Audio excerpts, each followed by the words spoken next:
Modi cabinet में नीतीश कुमार की entry होने वाली है, ये सबसे बड़ी खबर है। मैं आरडी भारती और आप देख रहे हैं बिहारी सुल्तान। सरकार ने फैसला लिया है, अगर आपकी इनकम 10,000 रुपये से ज्यादा है तो आपको मुफ्त राशन नहीं मिलेगा। 30 लाख राशन कार्ड होल्डर को हटा दिए गए हैं। 57 लाख राशन कार्ड को रिजेक्ट किए जाएंगे, उनको बाहर किए जाएंगे, क्योंकि सरकार ने इसके ऊपर कैंची चलाई है।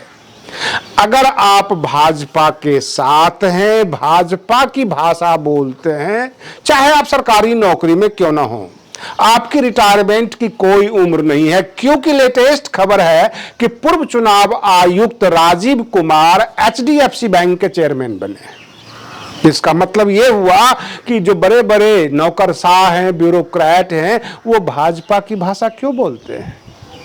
जो सुप्रीम कोर्ट के न्यायाधीश हैं, वो भाजपा के पक्ष में क्यों जाते हैं? क्योंकि वो रिटायरमेंट के बाद भी अपनी लाइफ सुरक्षित रखना चाहते हैं। रही बात ये, अयोध्या से जो चंपत राय है, अनिल मिश्रा है, इनको 3 दिन के अंदर आउट किया जाए, ये अयोध्या के बार एसोसिएशन का फैसला है। वहां के वकीलों ने राम मंदिर ट्रस्ट का में जो भ्रष्टाचार का मामला आया है, कहा जाता है ये ट्रस्ट है या भ्रष्ट है, तो इसके ऊपर वकीलों का फैसला आया है।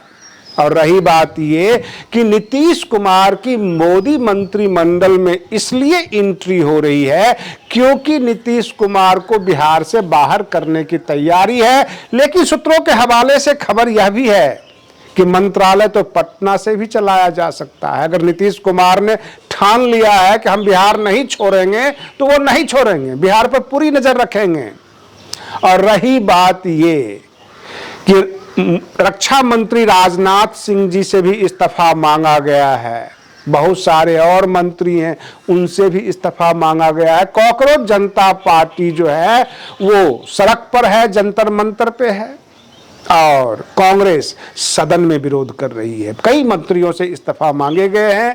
कहा गया है कि राजनाथ सिंह जी झूठ बोलते हैं, सदन में झूठ बोलते हैं, इस तरह के आरोप लगाया गया है। सवाल ये उठता है कि भाजपा और सरकार के सूत्रों के हवाले से खबर है कि गिरिराज सिंह भले ही हिंदुत्व के चेहरा हों, अल्पसंख्यक को टारगेट करते हैं, पाकिस्तान को लपेटे में लेते हैं, लेकिन मंत्री के रूप में असफल मंत्री हैं। इसलिए इस बार गिरिराज सिंह को मोदी कैबिनेट में जगह नहीं मिल सकती है, सतीश दुबे को भी जगह नहीं मिल सकती है। ये तमाम लोग जो भाजपा के सांसद हैं, मंत्री हैं, उन सबके ऊपर कैंची चलने वाली है, नए लोगों की एंट्री होगी।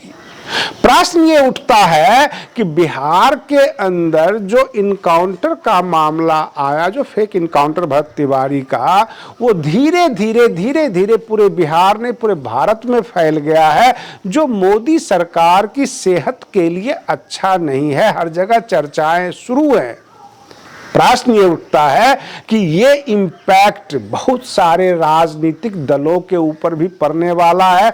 बिहार जो है 1990 के दशक में लौट रहा है, जातीय गोलबंदी हो रही है। पहले भरत तिवारी के मामले को लेकर महापंचायत हुई, सरकार के ऊपर दबाव बनाया गया। बड़े बड़े नेताओं ने, जो सरकार के एक धड़ा यानी जदयू और भाजपा के भी विधायक और मंत्रियों ने इसका खिलाफ किया। सरकार बैकफुट पे आई और सरकार ने इसकी इंक्वायरी बिठा दी। मामला यहीं पर नहीं रुक रहा है, मामला ये दब नहीं रहा है, क्योंकि 5 जुलाई को बहुजन महापंचायत भी आने वाली है और बहुजन महापंचायत में जीतन राम मांझी शिरकत करेंगे।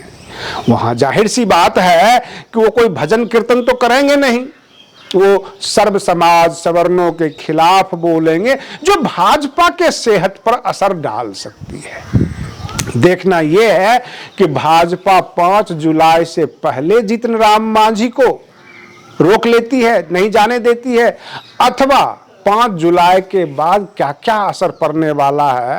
कारण कि बिहार के अंदर राजनीतिक उथल पुथल है और अब तो क्लियर हो गया ये फेक इनकाउंटर था, और इसको अब तो सरकार भी कहने लग गई है, और जो इंक्वायरी कमीशन है, जो लोग हैं, कि ये इनकाउंटर नहीं बल्कि हत्या था। क्योंकि पहले शुरुआत में कहा गया मात्र 3 गोली मारी गई, लेकिन पोस्टमार्टम रिपोर्ट ने 5 गोली का खुलासा कर दिया। तो इससे क्लियर हो गया कि एम्बुलेंस के अंदर उसको मारी गई थी और ये इनकाउंटर तो हो नहीं सकता, ये हत्या की गई थी। अब सब कुछ होने के बाद तमाम जो नेता और विधायक बिहार के भी हैं और बाहर के भी अपनी अपनी राजनीतिक जगह ढूंढ रहे हैं कि किसके साथ खड़े हों, किसके साथ खड़े ना हों।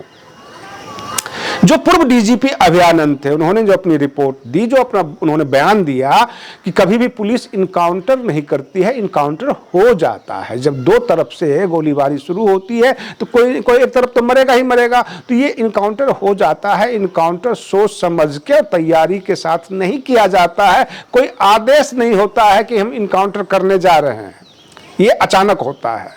लेकिन यहां पर सब कुछ प्री प्लान दिख रहा है, तो उन्होंने साफ साफ कह दिया ये एनकाउंटर नहीं था। प्रश्न ये उठता है, क्या नीतीश कुमार को केंद्र सरकार साइड में करना चाहती है, बिहार से बाहर करना चाहती है? और जो भी मंत्रालय नीतीश कुमार को दिया जाएगा, अगर वो पटना से ही चलाएंगे, पटना से ही सब कुछ करेंगे, तो उस मंत्रालय पे असर पड़ेगा। ले देकर आम जनता के ऊपर ये सारी मुसीबतें डाली जा रही है। प्रश्न ये भी उठता है कि ये राशन कार्ड पर कैंची क्यों चलाई जा रही है? क्या सरकार के पास अब मुफ्त राशन देने के पैसे नहीं रहे, अथवा उसमें बड़ी घोटालेबाजी हुई है? बिहार के अंदर जो तेजस्वी यादव ने 20 सवाल कर दिए, जो रिशु श्री के मामले में सवाल पे सवाल दागे जा रहे हैं, सरकार इसका जवाब क्यों नहीं दे रही है? केंद्र सरकार के बहुत सारे मंत्रियों के ऊपर भी भ्रष्टाचार के आरोप लगे। और रही बात ये, उत्तर प्रदेश में कांग्रेस के प्रदेश अध्यक्ष अजय राय ने मोर्चा खोल लिया। कांग्रेस के जो बड़े नेता हैं वो सदन में घेर रहे हैं, कॉकरोच जनता पार्टी जंतर मंतर पर घेर रही है। सबसे बड़ी बात यह है कि सरकार की नाकामयाबी सामने आना शुरू हो गया। जो उज्ज्वला योजना सरकार की सबसे फेमस योजना थी, उसमें अब केवल 5 सिलेंडर मिलेंगे और 45 दिन के बाद मिलेगा। अब ज्यादा लेना चाहते हैं तो जनरल कोटे में आ जाइए। हर जगह सरकार कैंची चला रही है। क्या सरकार के ऊपर वित्तीय संकट है? उधर जंतर मंतर पर सोनम वांगचुक आमरण अनशन पे बैठ गई हैं और निश्चितकालीन हड़ताल। तो वहां पर बृंदा करात जो वाम दल की नेता रह चुकी हैं, वह उनको जो है नैतिक समर्थन देने पहुंच गई। यानी भाजपा चारों तरफ से घिरती जा रही है। हर मंत्री के नाम के आगे एक भ्रष्टाचार का समस्या सामने आ जाता है, भ्रष्टाचार के आरोप लग रहे हैं। अब उत्तर प्रदेश हो या बिहार हो, हर जगह घिरती जा रही है। सामने 2027 का उत्तर प्रदेश विधानसभा का चुनाव है। सरकार संकट में है कि अगर हिंदूवादी चेहरे को, हिंदुत्व वाले चेहरे को मंत्री पद से अगर हटाती है और अपने सहयोगी दल यानी गठबंधन पार्टनर को मंत्रालय में जगह देती है, तो जो उनके अपने हिंदुत्ववादी चेहरे हैं वो चुनाव प्रचार में नहीं जाएंगे, चुनाव में काम नहीं आएंगे। और अगर सहयोगी दल को अगर वो नहीं देते हैं मंत्री पद, तो वो सहयोग नहीं करेंगे, वो उनके गठबंधन से बाहर चले जाएंगे।